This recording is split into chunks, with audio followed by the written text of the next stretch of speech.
Yes, sir. Another episode of Real Deal with Akil podcast, man. We back with another one, man. It's a special one, man. Mo City product, dog. NFL player Mo Smith is in the building, man. Hey, I appreciate you coming through. Oh yeah, for sure. I've been hearing it. I've been trying to get you on the show for, well, not me personally, but I've been hearing people tell me like, yo, get this man on the show.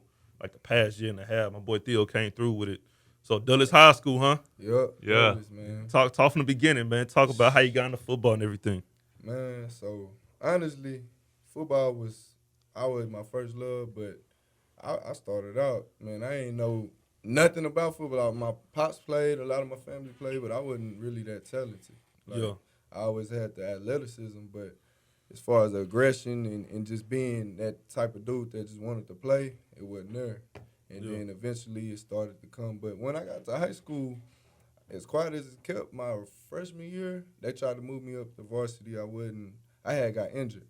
And then sophomore year came, that's when it kind of took off because they put me on varsity, obviously, and started at DB, got a pick Travis game, pick 6. And after that, it just took off. I was like, I kind of like it, you know what I'm saying? So the junior year came, and then that's really when I knew that football was, something I wanted to do. Yeah. But, I mean, Dulles was a good starting point for sure. Yeah. And for me, I remember it felt like being at the school, it did come out of nowhere because for so long at Dulles, it was just Sherrod Evans. And that's the only prospect. In basketball, we had D'Angelo Harrison. In football, we had Sherrod Evans. Exactly. And then out of nowhere comes the junior. I was a class above you, so the junior or sophomore at the time when you really popped on the scene. Yeah. And then, boom, you took off. You got some offers there. And I know you talked about your recruitment process. Mm-hmm. Obviously, right now, if we do a quick run through, he's with the Redskins now, was with the Dolphins, has been through Georgia and Alabama. Yeah. But what was that when the recruitment process at Dulles? When did it kind of take off for you? And you said you knew it your junior year, but when did you really realize, like, hey, maybe not just college, but NFL? Senior year, beginning of senior year. So basically, the end of junior year, I had coaches coming in, and they would come in, practices, stuff like that. And I remember I got my first offer on the junior day to Texas A&M. And then after that, schools just kept coming. It was Baylor. Then I forget the order. But that was around the time, like, end of junior year, beginning of senior year, that's when I was like, man, this might be something that I can do, in the future and just take this to the NFL, which was always my dream. But, it's kind of cloudy when you don't see the success or see the payoff. And you just kind of grinding and you going. But once those offers start coming, I was like, man, this might be something that, I could do. And that was it. He was an All-American, huh? Yeah, I went to the All-American game. Number 5, top 5 corner? Yep, top 5. In Rivals, I think I was like 6. And then 247 Sports and ESPN, I was 5 or something like that. Who was in your class? Like, who was Vernon Hargreaves, Eli Apple, for the most part, we had some dogs. I can't remember a lot of Von Bell. Oh yeah. We had some talent for sure, especially at the DB. But for everybody else, we had Reuben Foster, and Robert Kindichi. And he was number 1 that year, right? He showed well. I remember that dude. Was a dog. And then receivers, you had Laquan Treadwell. Okay. Yeah. And it was a lot of people, a lot of talent. I try to figure out, like, how do you rank football players in high school? Like, how you base it off? 'Cause I know in basketball, you could base it off just watching AAU and watching when they play against each other. But then how you rank is you got O-lines, DN, you got running backs and receivers. Because we think about skill positions all the time, corners, receivers, things like that, running back. Right. But when I see DNs or like D tackles or O-lines. Offensive lineman for real. Like number one, I'm saying here, like, how do you evaluate an O-line in high school? Exactly. Honestly, all the politics, all high school is really politics. And it's college, NFL, same thing. But as far as O-linemen, I think that has to go with the fact of who they're playing, for one, the level, because you're not going to find a 2A kid O-lineman that's ranked that high. You know what I'm saying? Yeah. But then they look at potential for sure for O-lineman. So if he got the nice frame, good feet, and, when we speaking in terms of O-lineman, like pulling, Can he pull? Right. And just footwork alone, I think that's how they do it. I'm not really sure, but I for sure. And camps play a part too, right? Camps, Going to camps. Camps, that's the biggest thing. A lot of kids back then, when I was coming up, they didn't believe in it. And so a lot of talent, they didn't really get there to the next level like they could have just because they, for whatever reason, they were like, I don't need camps. And then I guess my story came up and I started going to these camps and that's how my exposure came. Yeah. And, you know, a lot of people start seeing like maybe that's what I need to do. Especially, you know, the guys that were coming after us. So what made you choose Alabama in the beginning? So I wanted to win, like And then on top of that, you know, the education that's priceless. Anywhere you go, D1, you know, you blessed to get a full ride, that's gonna come.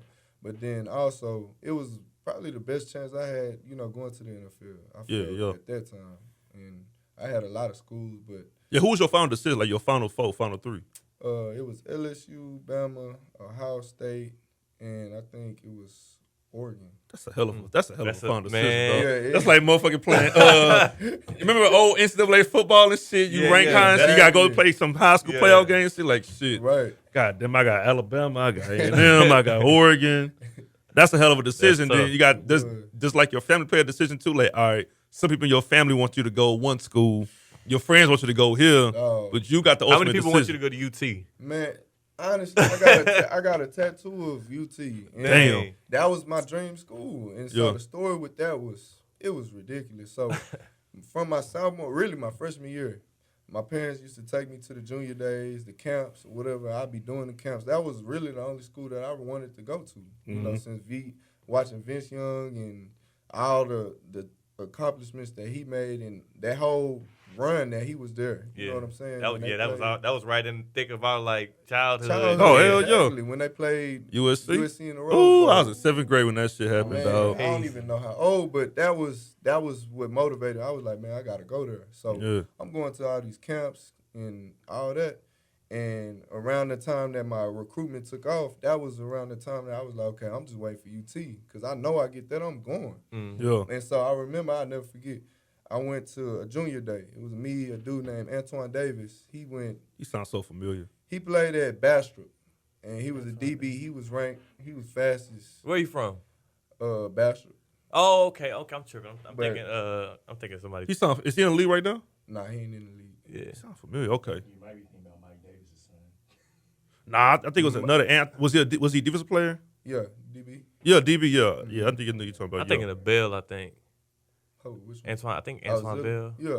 I'm thinking that's when you said, but I'm tripping. Yeah. Not him. But nah, we went up for a junior day, and it was us two. We from Texas, and then it was two other. I forget the names. It was one from Arizona and like a dude from who knows. Yeah. And we like, man, we finna get this offer. Like this was both our dream schools. So Coach Akil was there. We was like, man, I know they want us. You know what I'm saying? We're from Texas. Like, there's no point in not getting us. Went through the junior day, did all the festivities, and then it came down time. Like, they bring us in the office. Mac Brown talked to us, all the coaches.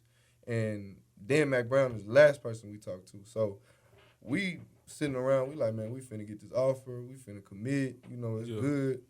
And we go in first. I know he went in. He came out, was like, you got the offer? He was like, nah. So I go in. I'm like, man, what's the deal? Because we both from Texas. Like, I know they want both of us. Yeah. Go in, no offer.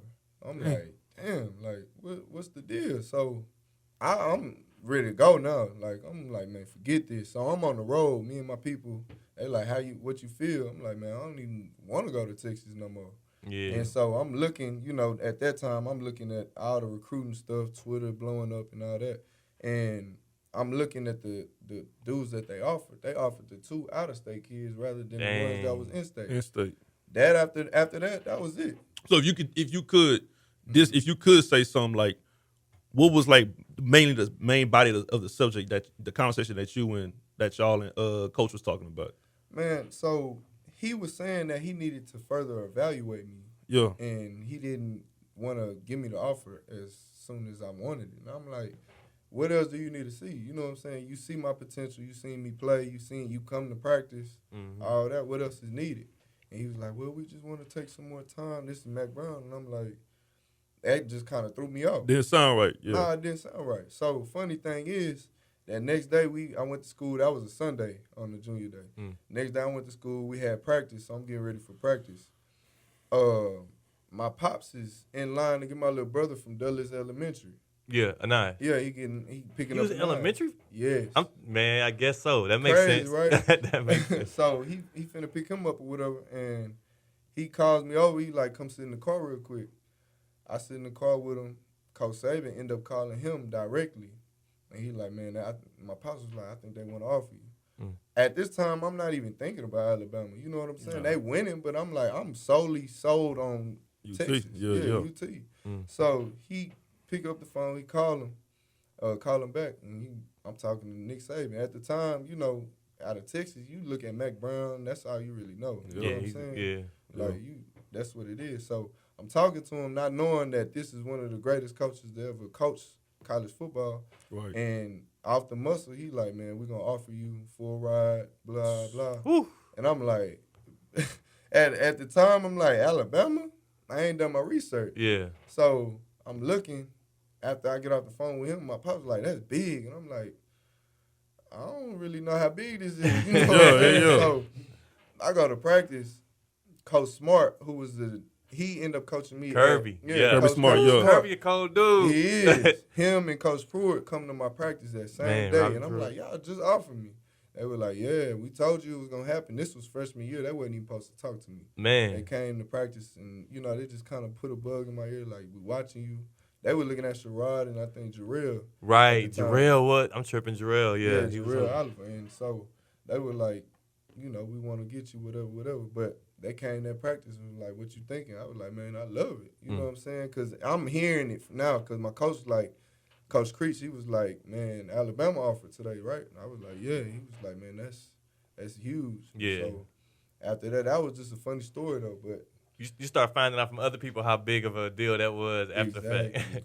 It's just crazy in high school when you young, you don't really, at the level and ranking that you at, right. You're not even thinking about like, damn, this is, because most people be like, oh, I got off from Alabama. This is made my day. You know what I'm saying? But you doing your own thing in school and playing ball. You like, damn, dog. All right, it's Saban. I don't really know. Cool. You know what I'm saying? It's just cool. But like now you look back like, damn, like this is who I got offered by. That's Looking crazy. back, I mean, out of the offers, and so after that Alabama offer, I remember the craziest story was I got 4 offers in less than like 10 minutes. Yeah. Right then and there. That was after like a week after I got offered by Bama. So I was on the phone with Florida. The Florida State coach was in the room, and Arizona State coach was in the room. This was all in Coach Creech's office. Yeah. So he called me out of class, was like, get Mo Smith down here, whatever. So I'm talking to him. Florida called, so I step out of the room.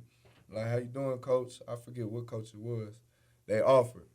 So I that go wasn't back Urban back then, huh? That wouldn't have been. Nah, year was I don't think 2011? Nah, that been. 12, 13. Oh yeah, definitely not. I forget who it Urban. was. But I can't. Yeah. I walk back in the room. I'm like, oh, coach, Florida offer. You know, I'm doing that purposely, like intentionally. I'm like, I want to see what they're gonna do. Yeah. Right. Florida State, the coach was like, okay, we offering too. The Arizona State coach was like, oh, I'm offering then. We offering. Yeah. I'm like, bro, I just got 3 offers It's like that. like that. So it hit media immediately. I don't know how that stuff used to leak like that. Right. It hit. Yeah. And next thing I know, Arizona calls. And I'm like, so I Will Muschamp. Will Muschamp. That's what it was. Oh, okay. And so I answered the phone from Arizona. I you know, at this time I ain't had the coach's numbers locked in. Right. It was just the area code. This time they was telling me, you know, make sure you answer the phone. So I answered, like, hello, how you doing? This is Coach from Arizona. We heard you just got offered from Arizona State. We offering. I'm like, yo, what? So that's 4 colleges just offered like that. It ain't the like, same room. They in the same room. Yeah. And I was like, The wow. game is Dog. cold. That is real. some cold stuff, dog. No, I'll never forget it. And so after that, the ball just took off. That's like us 4 in the room right now, and we looking at some high school kids. Right. I'm at Duke, Theo's at North Carolina, Man. Mo's at Kansas, and then Dominique is at UT. Yeah. Hey, this is Coach K from Duke. For real. You know, I want to offer you. off the phone. Right. I'm like, hey, then you ain't you just pick do up that in the front of phone. me. Hey, look, let me tell you something, dog. It's like a pride thing. Yeah. Man, yeah. Damn, No, dog, that's that's crazy. crazy. That's crazy. So you get to Alabama, you on campus, and what was like that first week, that first month, just knowing that you Alabama now? Man, I remember coming from Mo City to Tuscaloosa, Ooh. Alabama. First of all, it's 2 different locations. Yeah, You that's got like night and day. Yeah, it's night and day. Tuscaloosa, all you got is football. So we know in Texas, football is huge. Oh, yeah, So yeah, it's a nothing, religion. it's nothing surprising. But you see all the fans, the colors are everywhere. You can't go nowhere without hearing Roll Tide. Like, Oh, my it don't matter goodness, if they know you. And the students know you, like once They they know. see somebody that's like signing to their school, they follow research. you on do Twitter. that research for They starters. follow you. Yeah. They plug Oh my in for God, starters. dude, Mo Smith, man, you the guy, you the man, For baby, real. Roll Tide, woo! It was like that. Like, Yeah, for real, man. it was just Yeah. like that. And so when I got there, it was unreal because I'm like, first of all, the first thing that hit me was I got my full ride paid off. Like my parents didn't have to come out of pocket. Ooh, for that's nothing. Man, nice. that's a You blessing, know what I'm saying? dog. That was a straight blessing from God, and that was always my dream. Like I ain't want to have to make my parents pay for that. Yeah. So that was priceless. And Yeah. my mom, they moved me in. They drove me to my dorm. We got everything set up. And then we had orientation. And the funny thing is, backtrack a little bit, most of us had met through the opening, which the Nike opening was big. It was blowing up at that time. Now Right. it's big and stuff like that. But that was in Oregon. That was my first time going to Oregon. That was a good experience. And I met LT Tenpenny, rest in peace.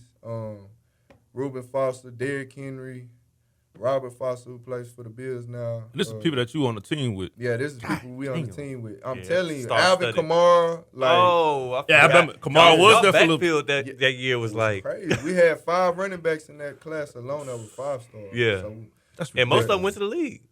yeah, wasn't 2 was- of them didn't. So you had Henry. Was it Kenyon Drake there? Henry, King Drake, and Drake. Kamara was in the same backfield. TJ Yeldon was there. Yeldon. Oh, my Dog, God. it was crazy. That's Yeah, dog. right? This That's a cheat code. No, this is my this, And look, he got to be on defense at practice. Like, dog. This is crazy. Like you being a Hurricane. I'm being a Hurricane fan. Yeah. I keep going back to that 0-1 team where we had a shitload of running backs. You know what I'm saying? McGahee, Portis, and Edgerrin. Gore. You know what I'm saying? Exactly. Bama gets that every single year. Exactly. Like it's ridiculous. crazy. It's crazy. But we in orientation cutting up. We like, man, we here. You know what I'm saying? It's just an unreal feeling because it's like we all coming from different places, but we all got the same goals in mind. Yeah, championship. Championship. Yeah. So our 3, it was funny. At the opening, we all met there, and we was throwing up the Bama sign at the time, the dynasty and stuff. We like, man, we finna get a ring. So our 3 goals was graduate in 3 years, get a natty, and then get to the league. yeah. And I did all 3, thank God. Man. I didn't get to the league in 3. Yeah. That was Yeah. our goal, but I ended up getting to the league. Who was y'all playing the championship when you was there? Was it Notre Dame? Clemson. 15. That was the tripping. was that the first one? Oh, the first one was Notre Dame. Yeah, Notre Dame, yeah. I wasn't there. I came the year The after. year Okay. after Notre Dame. So okay, I lost to Auburn in the kick 6. Oh, you was on that. Yeah. I was Oh on that team. my! So you gotta walk me through that shit. Yo, you play got was you on the field? I went on the field. Okay. Yeah, that makes sense. You walk me would've through been on that the shit field. though. Just me. I'll watch it on TV. Man. I know you went to Bama, but I'm gonna be Right, 100 with you. I Yeah. fucking hated Alabama, dog. Of course, it's hard to like them. I couldn't find a way to like Alabama, For sure. but y'all was going against Auburn. It was in Auburn to the Iron Bowl. For sure. Dog, walk me through that whole sequence. So, first of all, walking in that stadium, that was the first time I was in Jordan-Hare Stadium, and obviously I know that name because I didn't play there so many times. I hate that stadium. I hate their fans. I hate all that. Like, I didn't know nothing about that rivalry. You know, we was Texas A&M Texas. Yeah. That was our rivalry. Yeah, and for that sure. Split. But when I walked in that stadium, I'm like, bro, like, first of all, we pulling up in the bus. They trying to knock our bus over. Hell They yeah. throwing stuff. Of course. I'm like, okay, this is real. We get out on the field, they throwing stuff at us when we coming out the tunnel. My teammate had to go and change his jersey. He had beer all on his jersey. The Dang. fans throwing it. So we on the field. As soon as we come out for pregame, they booing us. Ooh. The whole crowd screaming F you and all that type of shit. And I'm like, Probably oh. some racial slurs in that motherfucker. Surely That's was. Man, Surely You dog. in was. Sweet Home Alabama? Man, God, What's coming through? No, so the game is going on. We got Amari Cooper. We got, who was throwing? A.J. McCarron, I think, at the time. Or it might have been Blake Sims, I think. Yeah. I forget what. We didn't play to our standard, so Coach Saban's frustrated. We in a tight game and stuff like that. Loud as hell. Loud. I'm talking about that was the loudest. I didn't play in Death Valley. I didn't play in a lot of places, but that was the loudest. That game alone was the loudest. I was like, so leading up to that kick, we playing terrible. Defense ain't playing good. Offense, we not getting anything going. We threw a pick, I think, and Nick Marshall and that offense is just rolling. Yeah. So we get down to that drive, we about to kick the field goal. So at worst, we like, okay, he misses, we going to overtime. Yeah. I'm like, okay, cool. And it was like a 59-yard field goal. It was a long field goal. Yeah. For sure. So the whole time we on the sideline, and I remember they called a timeout to ice our kicker, of course. And I'm sitting there, we processing it, especially a lot of our rookie class, our freshman class. We stuck together harder than anybody. So we all in the line. We really didn't play too much. I started a couple games my freshman year. But you didn't play that much that game. Nah, I didn't. Not that game. So they wanted, for those games, they put all the vets in. For sure. Because it's a rivalry game, and they know what type end of the season, playoff, like BCS been in that environment before. They didn't play it exactly. So we sitting over there mad that we didn't get in, but at that time, we like, man, we trying to win. Yeah. We looking at this kick, so we know that we about to kick it on this field goal. They ain't had no more timeouts to ice it, so kick goes up. Nobody really saw that deep man. I forget his name. I think it was Davis, I think. Yeah. Something like that. We see him, so we pointing. Nobody else really making an alert of it. And that kick goes up. We looking, it look good. We like, okay. Falls short. He catches it. It was the furthest thing from my mind thinking that he was gonna run it back. You know what I'm saying? Like we like okay. You knew he gonna run it, but you didn't think he gonna run it all the way. Like that's 110 yards. That's 110 yards on the top, like on the tip. So we wasn't really thinking about no touchdown. So he running, and we like, okay, who gonna tackle him? Okay, people getting blocked. Okay, who gonna tackle him? Oh man, the punter doesn't get him. You know it was over with. Because on the field goal unit, you got two people that are really anything of an athlete, which is the kicker and the punter. Yeah. Other than that, you got big guys that are blocking. And a couple of tight ends. Yeah, a couple of tight ends. Nobody on defense. Nobody. Nobody on defense. No receivers, running backs, none of that on the field. No athletes, So every tackle that he's running past, we like, bro, we finna run out of people that's going to tackle him. And we see our biggest old lineman get cracked, boom, and I'm like, oh my god! And then the crowd gets louder and louder, because they seeing this happen. When they get to that 50, you knew it was it. Man, listen, our kicker missed, and all I seen was green. I said, we just lost on the last play. So I didn't threw my helmet. I got the towel on my head. I'm like, this can't be real. Like, I haven't lived out anything like that. And remember, too, for the people that's listening, that was, if y'all win that, y'all go to the SEC title game. Yep. I forgot who y'all played. Y'all would have played. Missouri, I think. Missouri. Y'all would have ran through that. And I don't think the playoff system was in. Nah. Just like towards the last year of the BCS. Yeah. So that's y'all automatic because y'all number one that year. Yeah, we were number one. And that's crazy. You looking for flags now? Man, I'm looking for flags. You looking for if he stepped out of bounds or review? Man, it was a possibility he stepped out. So we looking at the screen. We like, man, I know this dude stepped out. Yeah. It was controversy after the game. People were like, did he step out? Did he not? Yeah. It didn't matter because they rushed that field. I remember the feeling like kids, the recruits, they're running with their phones all in our face. So I'm with dudes with tempers. I got a temper myself, but I was just so much in shock. I'm like, dog, like I don't even know what to do. Yeah. But then you got some of my teammates that ain't playing that. So they like, hey, y'all, they talking this. I ain't going to say exactly what they said, but these kids running up with their phones, this is when social media started taking off, especially in football. And we like, dog, y'all got to move out the way. These fans are going crazy. I had never been on a rush field. Yeah. Especially in a college atmosphere. You just seen it on TV before. Yeah, that's all you see. You see it on TV. But then even that, you don't see a kick six. Like, that never happens in football. Yeah. In the most heated rivalry, like in college. Football at that time, exactly. So that happened, bro. I was like, on that drive back to Tuscaloosa, about a 2.5, 3 hour drive. Quiet.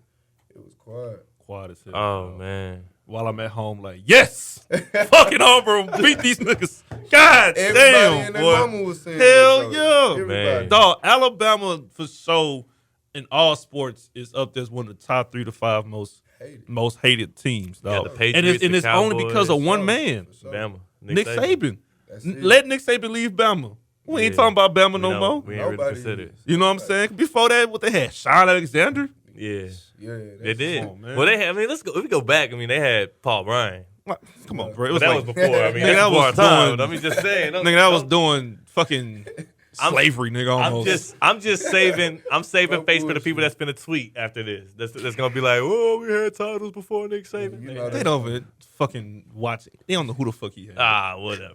But look, on the topic of Nick Saban, Right. of course, we talked about the good times. Well, we didn't talk about the good times. We talked Yeah. about the kick six. just memories, like. Let's before we get to the exit from Alabama, Yeah. let's talk about the championship, the national championship. Okay. If you could pick out one moment from that game or one moment even from that season and run, what kind of stood out to you as something that was just like awesome, you'll never forget, you'll be telling your kids about for years? Well, it's 2 plays from that game, particularly, like, specifically. So, I remember Kenya Drake had the kickoff return. Mhm. That was a big play. I was on that play, blocking or whatever. And me and a dude named Christian Miller, he plays for the Panthers now. Yeah, I know We Christian. took a dude to the sideline, dumped him from Clemson. Yeah. And we looking up and we like, man, we didn't score, so we hyping everything. That play, that was exciting.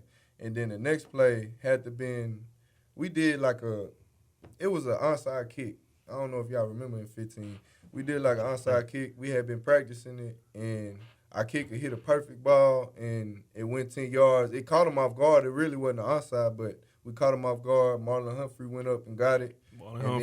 Then we went forward and scored on that drive, and that was kind of the seal of the deal. So Yeah, that was like the Saints type deal when they did that in the Yeah. Super Bowl. In the Yeah, that was big. exactly, I remember that one. exactly.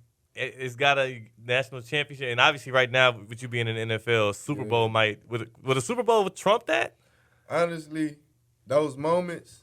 Now, the Super Bowl just hit me like impactful, like seeing how much fun you have and stuff. Maybe because it was in Miami this past year. Oh yeah. And I was hoping I was still there because I'm like, man, I'm gonna be in Miami. I didn't even go to the Super Bowl. I ended up selling my tickets, but Yeah. I'm watching it. I'm like, dog, like, and it's probably because I knew some people. I knew a lot of people that played in that Super Bowl this past year. Mhm. So I'm watching them, their Instagram stories and FaceTiming them. And one of them was in Miami like the same year he got cut with me. And I'm watching them go from Miami, the struggling season that they were having at the time, and then going and winning the Super Bowl. And he going through the playoffs, and he just telling me, like, bro, it look like we finna win. He telling me the checks is good. Like, I'm like, man. So I'm like, I'm hoping he get a ring. But at the same time, I'm like, bro, like, this man just went from Miami. Went from to taking a this for Super Bowl. tour. Man, come on, man. So they end up winning the championship or whatever and going to the Super Bowl. I'm like, man, this man is finna. All his words are gone for the year. Yeah. Like, financially, because, There's more checks every game. that's more checks every game. And then you get to the Super Bowl, you get 10 tickets. Now, if we thinking about it, you're going to have 10 people for sure that's going to ask you to go. Oh, hell, Yeah. your phone blowing up. Blowing up, crazy. But I'm at a place to where I can be like, look, I'm not doing that. You know what I'm saying? I'm going to put the couple, main people that I want to go. Mm-hmm. And then other than that, I'm going to sell them. Like, yeah. why not? Yeah, You feel me? hell yeah. Like, Bag 'em. Yeah. Hell that's the yeah. bag. So I'm going to get rid of those. So I'm just looking at it. He was like, bro, I just sold like 3 of my tickets for about 10 bands each. I'm like, Woo. so I'm like, bro, Bruh. for the Super Bowl, when you're not in the Super Bowl, you get 2 tickets. Yeah. When you Every are in the NFL Super, player. yeah, as an NFL player, you get 10 when you make it, and they're not just the nosebleed. Nah, you got some good ones. Yeah, you got the good tickets. Yeah. So people paying top dollar for it, especially usually when I'm selling them from the past 3 years. You wait and to see who's gonna be in the Super Bowl. 'Cause you get them around like 2 games before the Super Bowl, but you don't know who's gonna be in it. Yeah. So if the Ravens would have finished and played Patrick Mahomes, Oh my God. which I don't know if Tickets that was through the possible roof. or not. Oh, But- no, they both AFC. Oh, AFC, Yeah, they AFC, both yeah, I'm AFC, sure. but- yeah. It feels like Mahomes versus Rodgers. Rodgers. Yeah, That's what we something wanted. like that. That's what we wanted. That's you going to that. Yeah, for sure. I got to see that. Yeah.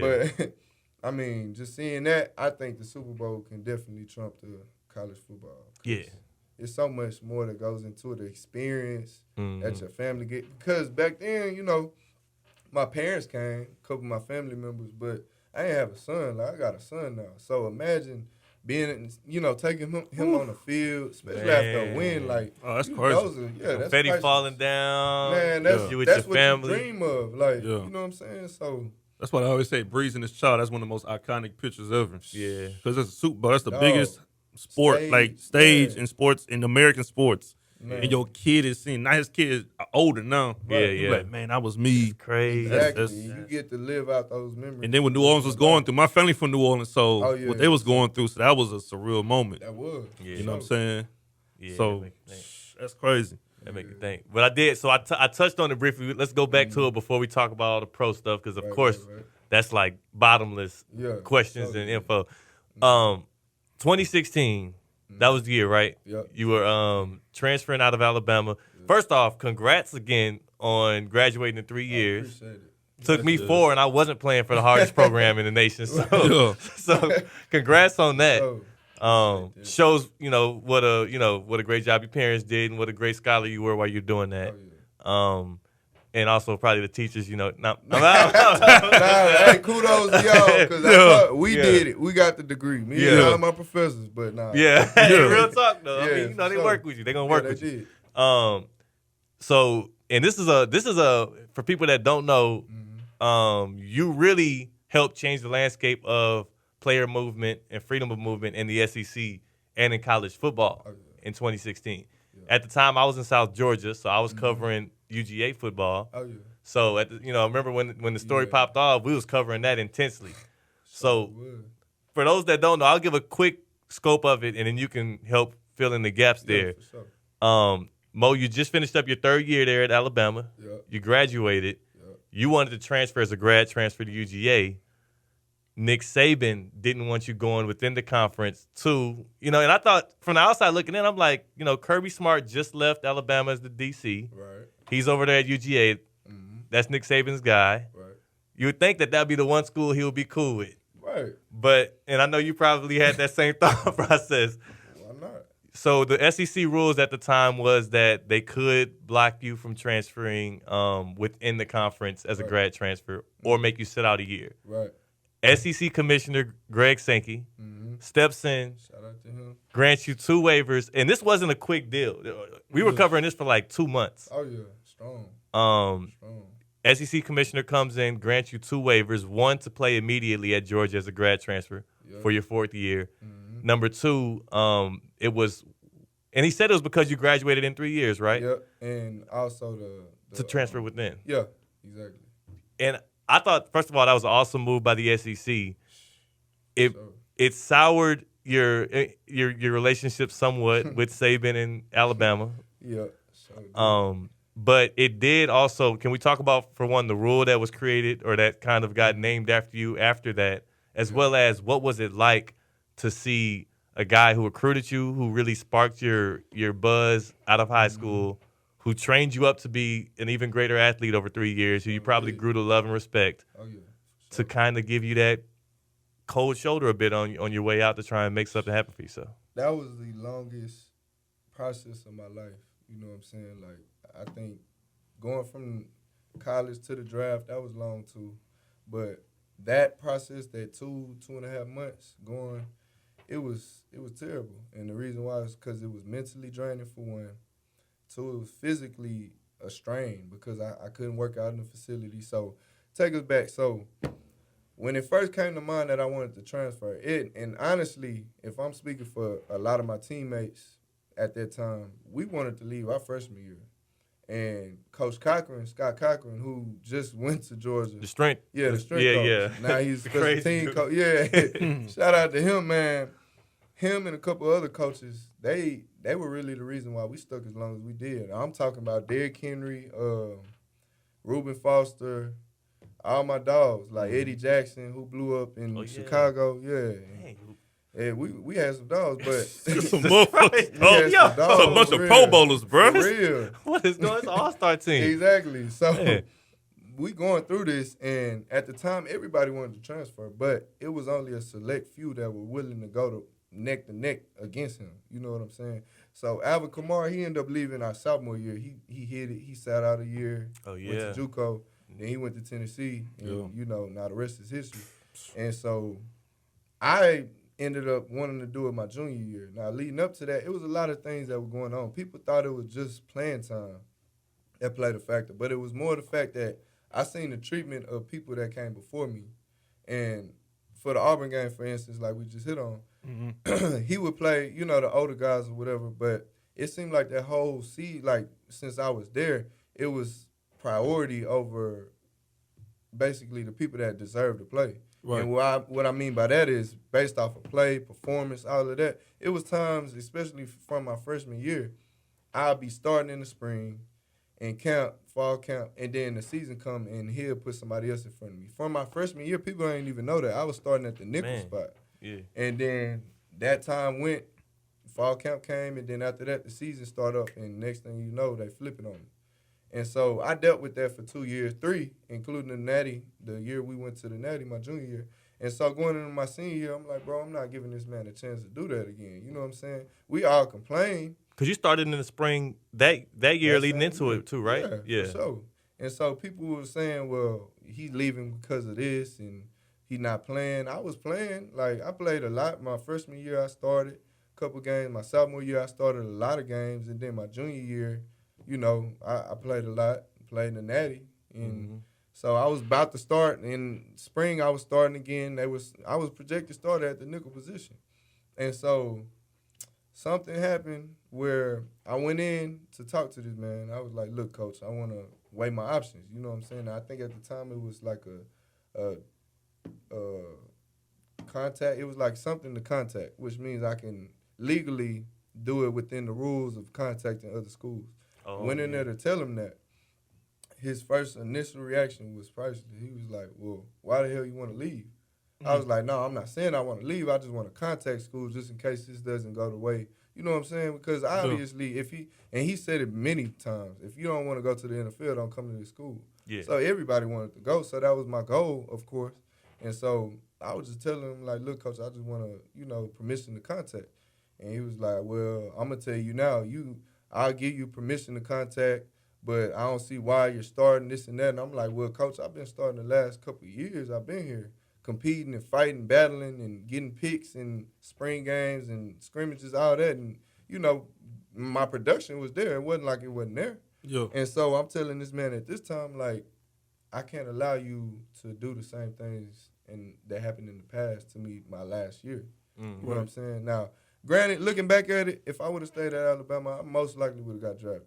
Yeah. I guarantee it. Yeah. And the reason why I say that is because going as a free agent from Georgia, it was a lot of stuff that was said. I heard from scouts and all type of, you know, other people outside of in the NFL that told me, like, we took his word. He basically said, yeah, it was one of those. I'm gonna ask you, you transferring to Georgia. Do you think that impacted your draft stock? I was gonna ask you that. Oh yeah. Because you was a number 5 corner in the nation. Yeah. And then you go to Alabama, then UGA. Right. Then all of a sudden you undrafted. You know what I'm saying? Like your talent didn't go down. So I'm thinking like, all right, why is this man? You on a team full of people that got drafted. Right. But you become undrafted. Exactly. And so I don't even know. Like, talking to him now, they were like, he told us, and you know, obviously his word is powerful. Yeah, he's like the Belichick of college. Yeah, exactly. You say his name, anybody on the street will probably know who that is. And he, from what I heard, he was telling the teams basically like he didn't want to compete. That's why he left. Yeah, and it was like he was sabotaging my name. You know what I'm saying? And I don't hold that against him. And a fun fact is, when I got to the Dolphins, we did an exercise for the rookies where we send letters out. It was like 3 people or 2 people send letters out that we wanted to thank or whatever. And Nick Saban was one of them. Yeah, I sent him a letter thanking him for what he's done, the stuff that he taught me, and all of that. No hard feelings. And funny thing is, Scott Cochran that we just mentioned, the strength coach from Alabama that went to Georgia, he actually told my pops. He was like, we got his letter. Like, Coach read his letter. Oh, wow. He just didn't reply. Oh, man. And I was like, obviously I wasn't doing it for a reply. I wasn't doing it for no attention. I was doing it because I felt like I needed to thank him. You know what I'm saying? Because people think that the bad blood between me and the university, it's not really that. It's not even really with Coach Saban. Like, But why do you think he was so mad at? Do you think it was something personal with you, or because I mean, why would he get so mad at just one person? 'Cause I'm pretty sure people transferred in the past. Honestly, I think it had more to do with what I brought to the team because that goes unspoken. Because I didn't really play as much. You know, I didn't start my whole career there like most people that go to Alabama or whatever.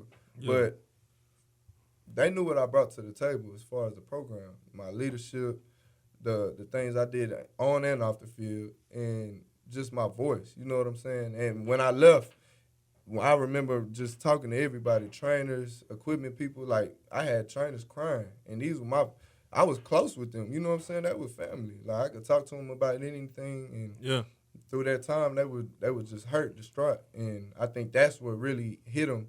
And the fact that he had plans for me to start and stuff like that. So it was going to shake up. But you looked at it like you didn't want to, you seen what happened to you in the past. Yeah. Exactly. Twice, yeah. With 3. And that shit was big. I think I seen that on Outside the Lines when it happened. I think I was this was in August, right? Yeah, it was August. Was this I think it was NABJ time. It around might have that time. I know it was because the story I pushed out that we had done was right after. Yeah, so it was going on during that little off I seen it, but I didn't really just pay full attention because the sound wasn't on. But I seen it and I said, did he go to Dulles? You know what I'm saying? I didn't see who he was before then. Yeah. Because I watch college football. I don't watch it to that hard. Yeah. But I seen your name before. I'm thinking like, damn, like this is some big news right now. You know what I mean? I didn't have time to click and watch it, but I'm like, there's some big shit that's going on right now. For 2 months, it was one of the biggest buzz topics in the SEC because it was like the SEC commissioner versus Nick Saban, pretty much, with a player in between who was trying to go to Nick Saban's former assistant, who just led off this program in Georgia that's like supposed to be booming. So do you think he was so mad because you went inside the conference? So let's say you went to like Ohio State, you think he would have been that mad? And that's a good point. So when I told him I wanted to leave, and this was like a week after I initially went in there and spoke to him about contacting, I had to go back for another meeting. I was like, look, Coach, I want to – the funny thing is, initially, Georgia wasn't even in my plans. Like, me and Coach Smart didn't have a tight relationship like that when he left because I felt like he was the one that was doing the stuff. Later to come to find out, it was Coach Saban who actually had the overall ruling on who plays and the lineup and stuff like that. But when I first wanted to leave, I was getting contacted by Ohio State, Miami. You should have came. Oh, man. Come on now, big Oh, you should have never said that. We missed out. Fuck it, man. Show's over, goddammit. Shit. Oh, man, that was they were on me hard. Yeah. Come on, Miami South. Was that golden at the time? Man. What was that? It was. Was that? Look, we was in this. We was shitty still. I understand why you ain't come. Yeah, we ain't been shit. We ain't been shit since 02. Nah, I understand. But damn, South Beach, dog. I know, but it came back. You went to the Dolphins. It came back exactly. Damn. But I was getting out of school, like out of conference schools. I think the in conference schools didn't really contact me because they already knew who they were dealing with. Yeah. They were like, we're not even finna fight this battle with. Yeah. Because Smart leaving, I end up hitting him up. My mama was the one. She was like, have you ever thought about Georgia? Because, Coach Tucker, who was the DB coach at Bama. Mel Tucker. Yeah, Mel Tucker. He left with Coach Smart. That was like my favorite DB coach and still is. And he ended up leaving with him. So we had a great relationship, me and Coach Tuck. So she was like, have you ever thought about Georgia? I'm like, no. Like, why would I go there? And I felt like Coach Smart is the one that was dogging me. You know what I'm saying? So I reached out to him. And our first conversation hit it off the muscle. He was like, man, I'd love to have you. Da-da-da-da. And he was like, I told him straight up, I was like, Coach, I'm not too fond of you. And I told him, I had to be a man. So I told him straight up, I was like, I don't really understand what was going on at the time, like why I wasn't playing. He broke it down to me. It was like, it was over me. Like, I had to do things that I wasn't proud of. I had to make adjustments and move people around, because of the head man. So at that time, after that, I was like, well, that makes sense. You know what I'm saying? Mm-hmm. And it kind of, bridged the gap between us and our relationship. After that, I was like, man, Georgia wouldn't be a bad idea. I know the system he gonna bring there. It'll probably be one of those things where I walk in, I gotta beat somebody out for the spot. I do that. You know, my chances of playing and starting the whole season. You was a captain that year, huh? Oh yeah, I was a captain. I was a captain at Bama before I left. What's that, like 50 tackles that year? Yeah, Like it was a little bit more than that. 55 around there? Yeah, 55, 60. I'm sure I changed my tackles now, man. Yeah, man. Those about 10 more than Nah, man, a little over Man. 50, over 50 tackles, yeah. Yeah, it was over 50, so I had some good stats. But going into that, this is one thing he told me. He was like, I'll let you go anywhere outside of the conference. He was like, you want to go to Miami? Because I've talked to Coach, and who was the coach then? Coach Rick. Yeah. Oh, Rick. Yeah, it was Rick era. Coach Rick, yeah. Yeah, and he was like, I've talked to him. He told me he wants you. I'll let you go there. You want to go to Ohio State, talk to Urban, that's cool. Yeah, because Rick had just got there. That's how Smart got. Because Rick had just got let go by Georgia, yeah. Exactly. So, but when I mentioned Georgia to him, he was like, oh, you're not going to Georgia. You're not going anywhere in this conference. I was like, I bet you I am. Like, I'm going to go where I want to. You know what I'm saying? Like, to me, he put on this persona where he thought he was God. And once he did that, you know, I'm real heavy in my faith. I'm not religious, but I'm real heavy in my faith. Right. And so once he did that, it kind of rubbed me wrong. I was like, if there was any chance of me coming back and playing, it's kind of out the window when you sit there and say something like that.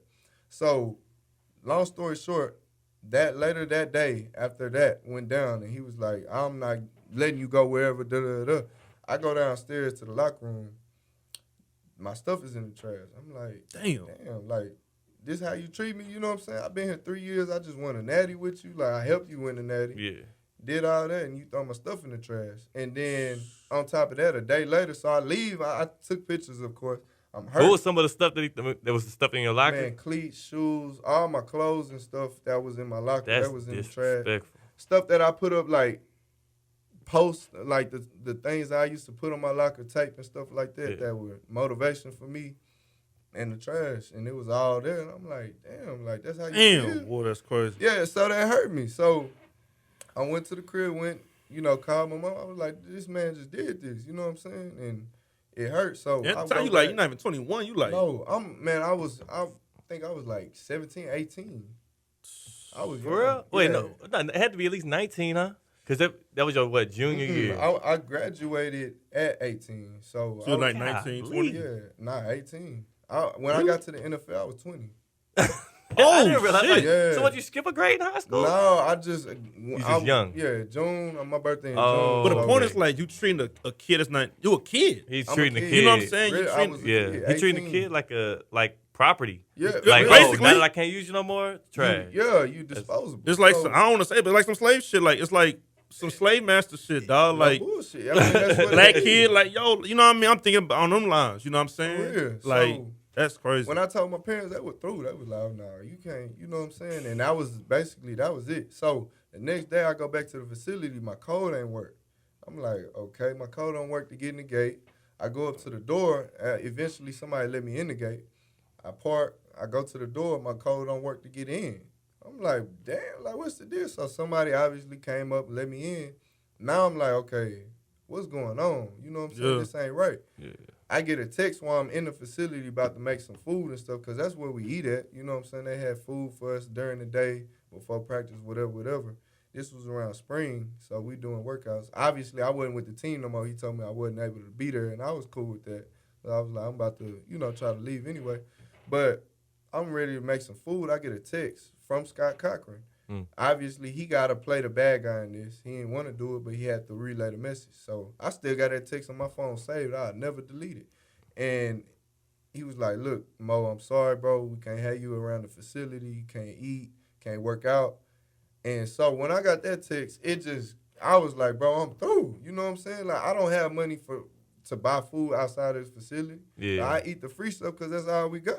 Yeah. I wasn't the only one, but this is after that you made the move to Georgia. Nah, this No, is no. before. This This- okay, This okay. all It's before. saving Okay. kind of. Yeah, this Got you. This is the beginning Yeah. of the 2-month this struggle. The beginning, yeah. This Yeah, is the okay, beginning. got So you. all this stuff is transpiring. I'm like, now I can't eat there? Like, what I'm supposed to do? You know what I'm saying? So at that time, dog, I was living with my dog, Hootie Jones, who was the safety at the time for us. And I had to get out of my apartment because of check stopped. I couldn't pay nothing. Yeah. And I was like, man, I gotta go on here. So I started living with him. I'm living on a blow up mattress in his house, in his apartment next to mine. And I couldn't work out there, so I had to go to the rec every day. I'm doing drills and stuff on my own. I'm in the weight room doing stuff that I know because I ain't have Now you feel like a regular person a on regular campus now. That's exactly what I was. I Turned was from an Alabama football star. dog. Like, I'm in there with an Alabama football, all the stuff on, working out. And all the students looking around, is that Mo? Yeah, they come and tapping me. I got my headphones in because I used to go in there with hoods on because I'm like, I do not want to be disturbed. And you don't know how people going to act because them fans are so crazy. Some of them was like, I can't believe you're leaving, this and that. You ain't like saying that type of stuff. But most of the kids around the campus was cool, so I was there. But I remember them days. I'm backpedaling, like doing stuff. I'm not catching a pass because nobody's able to throw to me. All my dogs are at practice. They eating. I'm the only one there. I ain't had no family in Alabama. Barely. I have an auntie and a couple cousins, and they used to shoot down when they could. But I was there just doing what I knew to do. My pops is a trainer, so I knew some stuff to do and just make sure I was sharp because I knew one thing. God had somewhere for me to play. Whether it was back in Alabama, wherever it was, I just knew I was going to play. So I just knew I had to prepare. And that whole time that I'm going to trials, me and my mama, we had to go to the SEC committee and have these basically like court. And you got to tell them why you want to leave and give all that information. And the whole time I ain't had no food, no nothing. So I used to have my dog bring me food from the facility. I'm getting small at this point because I ain't eating no more. You know what I'm saying? Like, at that time, at Bama, they had me like 205. That was the biggest I ever been. I was like 205, 207. Just big because I was eating. Now, at this time, I'm like 195. Like, I'm losing all my weight. And it's because I wasn't eating. So that whole time that I was going through that was a faith walk. And I remember specifically the last trial that we had. My mom flew down. She was like, all right, this is it. Like, this is the last one. They had denied all the other ones. Yeah. I'm like, dang. So I'm putting all my eggs in one basket, basically, because I'm told this man straight up, I'm going to Georgia. Like, I'm going to do, I feel like God want me to go. I'm going to go there. Yeah. And I remember we had our last meeting. My parents came and everything. He was like, well, I feel like everybody needs me. And I was like, what you mean everybody needs? He was like, well, I think you need me as a coach, as a man. I was like, okay, this man got the game messed up. You know Nick Saban said that. He said that. And I was like, coach, like, in all due respect, like, I have a pops. I got a old man, for one. Two, I serve a God that can get me through anything. I don't think I need man to do anything for me. You know what I'm saying? That he can't do. Yeah. And so once he said that, it kind of blew me. So that was that. But we had the last court date. We got through it. And I remember I had graduation, whatever date it was, graduated, walked. My parents drove down. They drove back that early morning. I stayed there for a little bit. We had packed up all my stuff, so I knew I was going to have to drive from Tuscaloosa back to Mo City, which was like a 9-10 hour drive or something like that. But I was like, man, I got to do it. So I got up, drove, made it there I made it like in 8 hours or something like that. Get home. And now, this is like a couple of days before fall camp starts. And so if I'm not on a team or enrolled into a school, like, I'm finna be in trouble. You know what I'm saying? So we praying still that this goes through. I wake up that next morning after I got home. My mama like, hey, I need you to get up. I'm about to take you to the airport. You finna get on this plane, go to Georgia. I'm like, what you mean? Like, they ain't even passed it. You know what I'm saying? And she was like, I need you to have faith. Like, God put this on my heart. I need you to get on this plane, believing that it's going to go through, that they're going to pass it. I'm like, man, at the time, I'm 18 years old. My faith haven't even been tested like that. You know what I'm saying? So I'm like, mama, you tripping. Like, what I'm going to go on this plane for? Ain't nothing passed. So, long story short, I get on the plane. I'm praying the whole time. I couldn't sleep or nothing. And, obviously your phone don't work. So, as soon as I land, I knew that it was going to be done because it was like a 3 o'clock flight or something, and at 4 o'clock it was going to be, it was going to be passive, denied. Yeah. And so I land, I immediately look at my phone, and it's blowing up. Yeah. ESPN, everything just it passed. Congratulations, Maurice Smith. Da da da.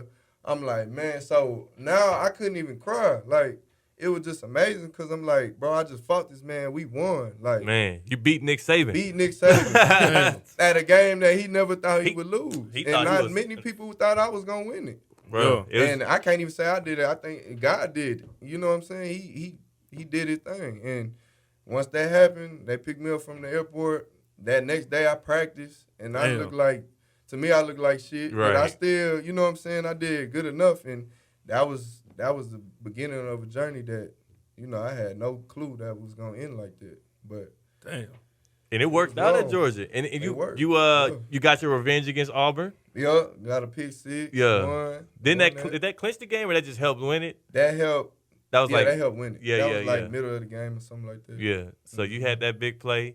Yeah. Like you said, 50 to 55 tackles. We'll go look up. We gonna Get see. the- Yeah, We're gonna I see. looked a couple days ago. It was somewhere. All right, let's look right now. We gonna do the final one right now. Quick. We gonna see. But then also, I mean, you didn't get drafted, but you did get signed on. Free agent. And I guess how much more time we got left in it? Because I got some questions about that. Oh, no, we process. straight. You good? We good? Yeah. You good? I'm good. What time is it? 10:30. Come on, we good. Okay, the undrafted free agent process, man. Once you did kind of get the feel that you weren't gonna be drafted, that you were gonna have to go through that process, how much different was it than like college recruitment? Man, well, I think what you found out. Well, He said, well, first off, let me see how many tackles I I had. gotta All right. see. all right. Look. All right. What state you on? The one. No, this that's right For here. real though. All right. They All right. be This hugging is now. Wikipedia. Here's a All right. I'm Wikipedia. gonna He go. said- All right. Let me go to damn. Okay. Let me go to college stats then. I just typed your name and I typed in Redskins. Yeah. So let me see. Cause honestly, like, I don't know how they do it, but when I was leaving, our coaches had like the end of year tackles. I had like 70 something on their board. Yeah. And then you go to like Google and type it in. Who knows? Oh, it's something different. Yeah, Okay, it's totally different. Because I mean, sometimes the shit. way they calculate tackles with assisted tackles and solo Yeah, tackles, it all could that be- stuff, and it's spurred Yeah. or whatever. But I know for sure I had. They're not gonna have it yet. All right. Here you go. I'm looking. All right. Georgia. 50 tackles, Okay. 2 interceptions, two But those forced might be fumbles. 50 solos though. It don't really say, huh? It don't specify. No, 32 solo. Oh, okay. Yeah, 32 solo. Oh, they got you at 50 solo. Okay.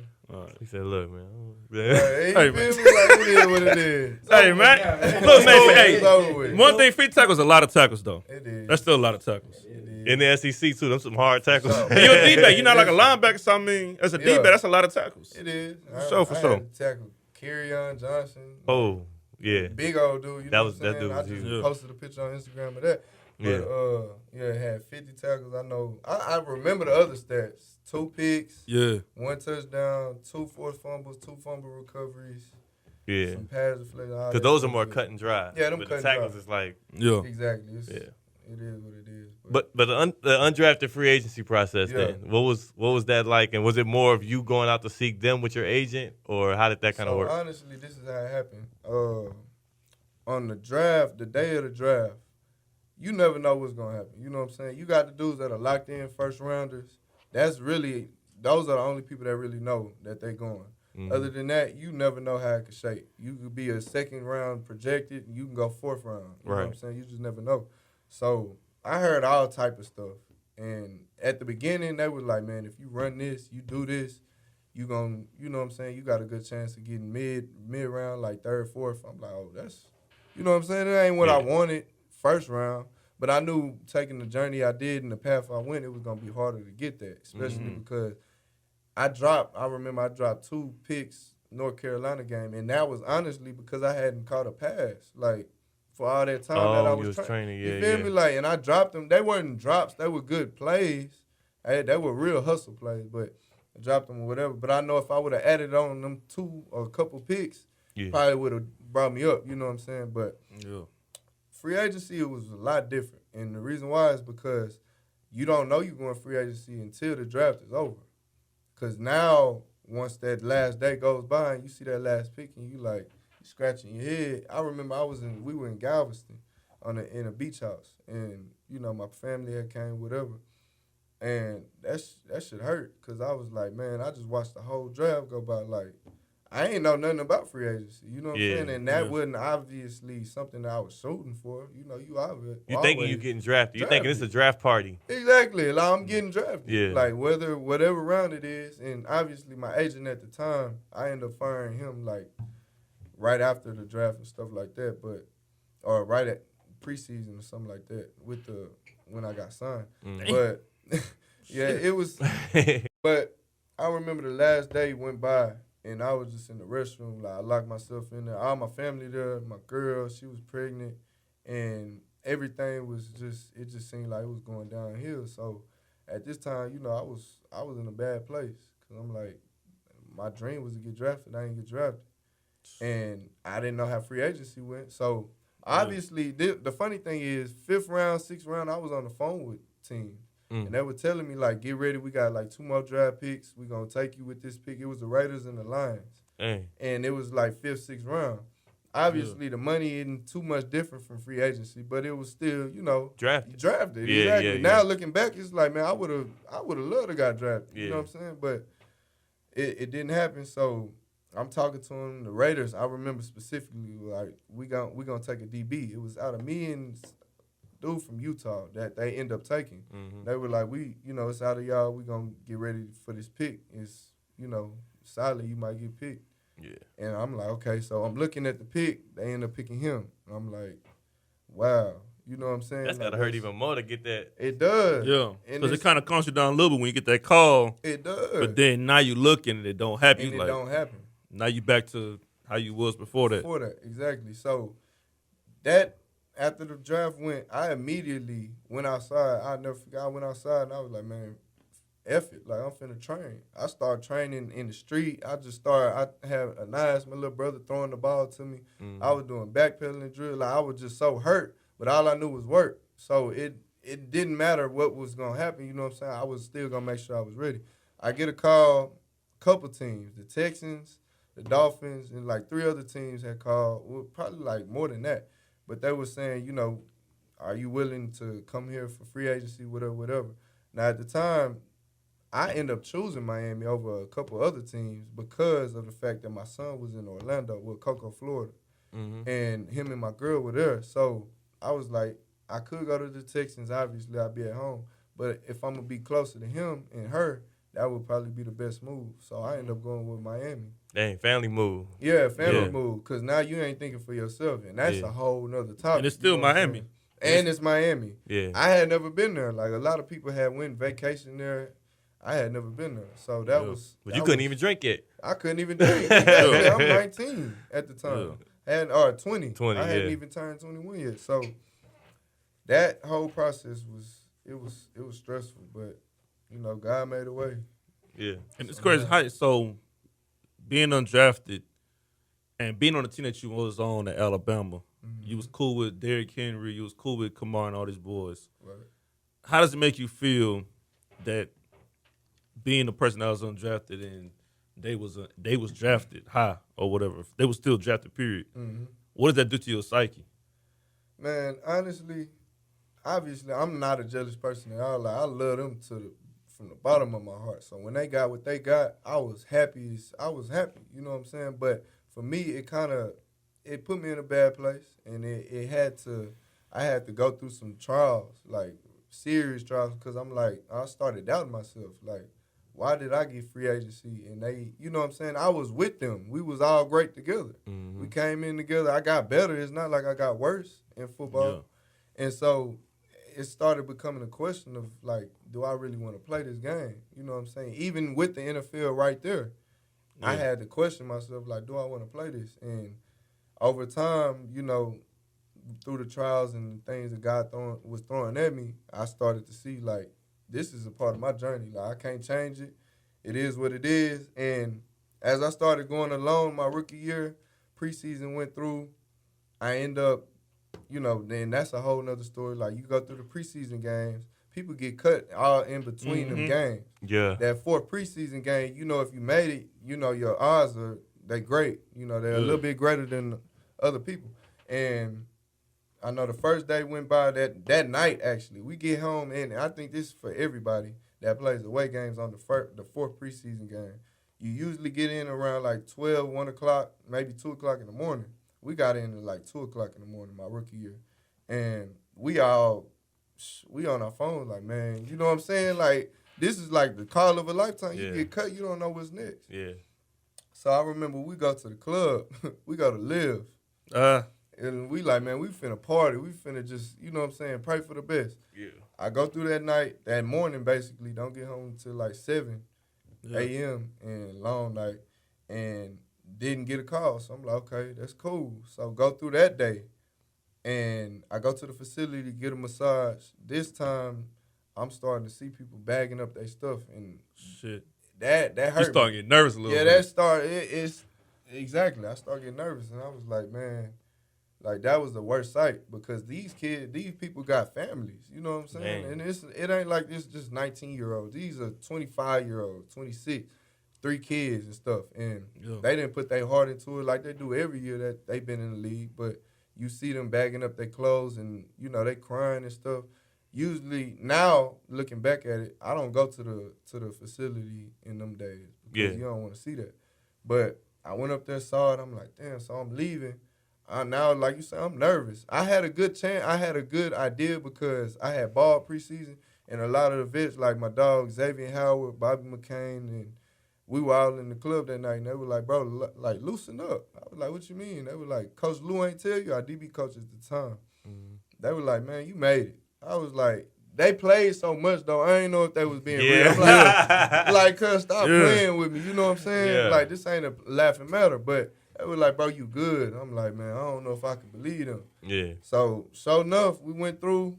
I ain't get cut, and it was a blessing. You know, I made the 53, and that was that. And that was a great feeling. You know what I'm saying? It was like, man, I just had my son, like, a month ago.